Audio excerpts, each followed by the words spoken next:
hiện tập bây ngày chơi hay còn nằm mà chọn chẳng là phần là to mà bỏ co phải châu mình chơi ở dương hiện phần nào tiền ចា phần tay còn mà chặt phần chọn bỏ chẳng buồn phèm ngày ấy dừng mờ tới dừng về bàn ចាអមជំរាបសួរសួស្តីអ្នកទាំងអស់គ្នាជួបជាមួយនឹងខ្ញុំវីដេអូថ្មីទៀតហើយថ្ងៃនេះគឺខ្ញុំបានមកជួបជាមួយនឹងអ៊ំស្រីដែលគាត់ជាអ្នកត្បាញក្រមាខ្មែរដែលស្ថិតនៅក្នុងខេត្តក្រចេះខ្ញុំពិតជាដឹងហ្មងថាប្រជាជននៅក្នុងខេត្តក្រចេះយើងគឺគាត់ប្រកែប៉ុនប្រសពខាងធ្វើក្រមាដែរអញ្ចឹងណាយើងធ្លាប់តែទិញប្រើខ្ញុំគិតថាក្រមាទាំងអស់ហ្នឹងប្រហែលជាមកពីខាងសៀមរាបអីអញ្ចឹងណាតែអត់ទេអ្នកក្រចេះយើងក៏មានអ្នកធ្វើដែរហើយធ្វើបានស្អាតខ្លាំងមែនតើមិនមែនមានត្រឹមតែក្រមាទេមានទាំងមួកស្លឹកត្នោតមានទាំងរូបចក្រអនុស្សាវរីយ៍ហើយទាំងអស់ហ្នឹងគឺធ្វើដោយដៃពួកគាត់នៅទីហ្នឹងទាំងអស់តែម្ដងធ្លាប់តែទិញប្រើស្រាប់អត់ដែលដឹងអត់ដែលឃើញមិនដែលស្វែងយល់ថាក្រមាត្រូវឆ្លងដំណាក់កាលមិនខ្លះទើបអាចក្លាយជាក្រមាអញ្ចឹងថ្ងៃនេះគឺខ្ញុំបានស្វែងយល់ពីការត្បាញក្រមានេះគឺថាលម្អិតខ្លាំងមែនតើអញ្ចឹងឥឡូវនេះយើងទៅស្ដាប់សម្ដីអ៊ំស្រីដែលក៏ជាអ្នកត្បាញក្រមាផ្ទាល់តែម្ដងអញ្ចឹងមុននឹងចូលវីដេអូបន្តខ្ញុំសូមមកបង្ហាញនិងណែនាំឲ្យដល់អ្នកគ្នាបានស្គាល់ជាមួយនឹងផលិតផលមួយដែលខ្ញុំជាអ្នកប្រើប្រាស់ផ្ទាល់គឺជាប្រេនគុនខ្មែរដែលមានគុណភាពល្អហើយអ្នកប្រើប្រាស់ច្រើនអ្នកដែលក៏បានប្រើហើយគឺទទួលស្គាល់ថាផលិតផលពីរមុខនេះគឺល្អប្រើខ្លាំងសម្រាប់ Daya Device Mask នេះគឺបកកែខាងព្យាបាលមុននឹងហ្មងព្យាបាលមុនក្របមុនធំមុនតូចមុនខ្ទុះមុនកប់អីហ្នឹងគឺថាបកកែមែនតើសម្រាប់ Mask ស្រីស្អាតគឺជួយស្បែកមុខរបស់យើងភ្លឺថ្លាស្បែកមុខមានសំណើមបិទ Mask មួយនេះដូចបានទៅបញ្ចូលវីតាមីនមុខនៅហាងថ្លៃអញ្ចឹងហើយសំខាន់ហ្នឹងគឺថាពេលដែលប្រើហើយគឺស្បែកមុខឡើងភ្លឺឡើងថ្លាសមាត់អាឡងអញ្ចឹងបើសិនជាចង់បានស្បែកមុខស្អាតអត់មានមុនអត់មានស្នាមសភ្លឺថ្លាប្រើពីមុខនេះណាអូជំរាបសួរចាខ្ញុំឈ្មោះយិនសំអ៊ុនចាខ្ញុំឆ្នាំនឹងអាយុ75តែផ្នែកនៅល្អនៅធ្វើបានឥឡូវនឹងដូចជាអន់ដែរប៉ុន្តែសម្រាប់ត្បាញឲ្យដេអីអត់អីទេដំណាក់កាលនៃការត្បាញក្រមាតើដំណាក់កាលដំបូងហើយរហូតដល់យើងបានជាក្រមាហ្មងតើយើងត្រូវឆ្លងកាត់ដំណាក់កាលអីខ្លះចឹងណាអ៊ំអាចប្រាប់ខ្ញុំបានអត់តាមយើងបានកើតទៅជាក្រមាហ្នឹងគឺយើងឆ្លងកាត់ច្រើនណាសម្រាប់ក្រមានេះមិនច្រើនប្រហែលទេដោយសារតែយើងទិញអំបោះគេជាកតិនគឺយើងចាប់ផ្ដើមតងតែម្ដងនៅពេលដែលយើងយកអំបោះហ្នឹងមកគឺអំបោះឆៃយើងមិនតាន់ឲ្យបាយវាទន់ណាយកមកដំបូងគឺយើងយកមកត្រាំទឹកវាត្រាំទឹកវាចលក់មួយយប់ត្រាំមួយយប់អញ្ចឹងទៅព្រលឹមឡើងយើងគួតយើងមានដងហែកយើងដាក់អញ្ចឹងគួតហ្នឹងគួតប្រយោជន៍របស់វាគឺដើម្បីឲ្យអំបោះហ្នឹងវារត់ស្មើវាអត់មានស្ដួចហើយក្រោយពីគួតហើយគឺយើងយកវាទៅត្បែងមានឈើហ្នឹងដាក់ត្បែងនឹងអាស័យនឹងត្បែងនៅចោលហាល2ថ្ងៃអី2ឬ3ថ្ងៃចាយើងហាលវាហើយបានយើងទៅដោះអាឈើនឹងចេញយើងហាលវាអញ្ចឹងទៀត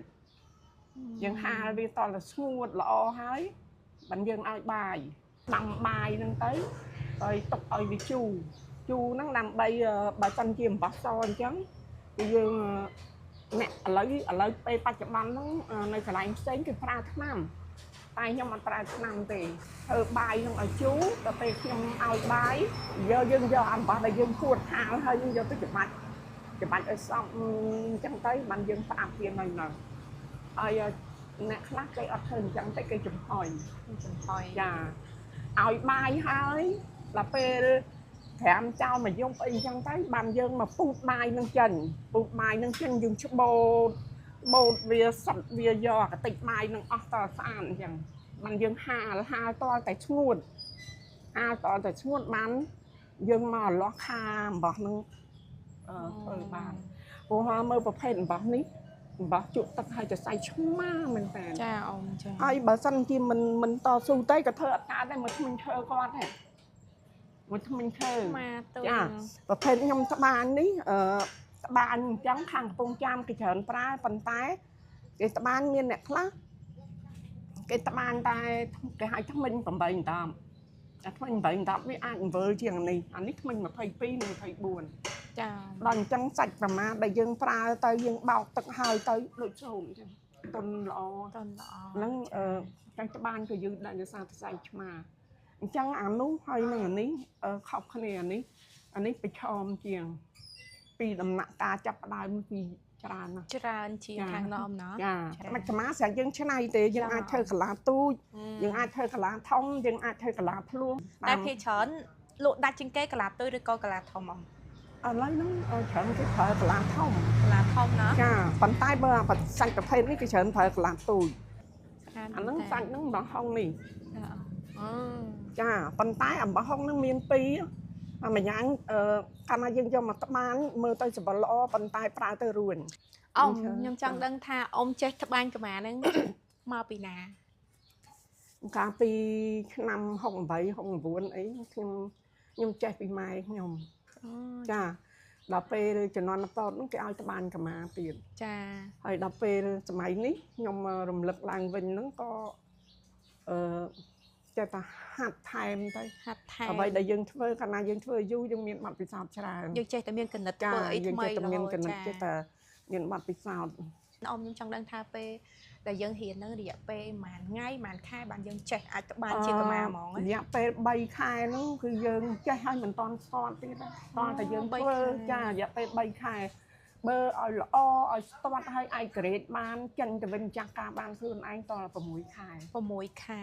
ចាហើយចេះហ្នឹងចេះតែត្បាញទេអន្តងអីអត់ចេះទេអន្តងតមានមុខវិជ្ជាផ្សេងទៀតហើយខ្ញុំចេះពីម៉ែខ្ញុំមកខ្លះមកហើយមានពិសោធន៍ខ្លះអញ្ចឹងទៅអាចពិបាកអាចអីអញ្ចឹងទៅយើងចេះរកទេ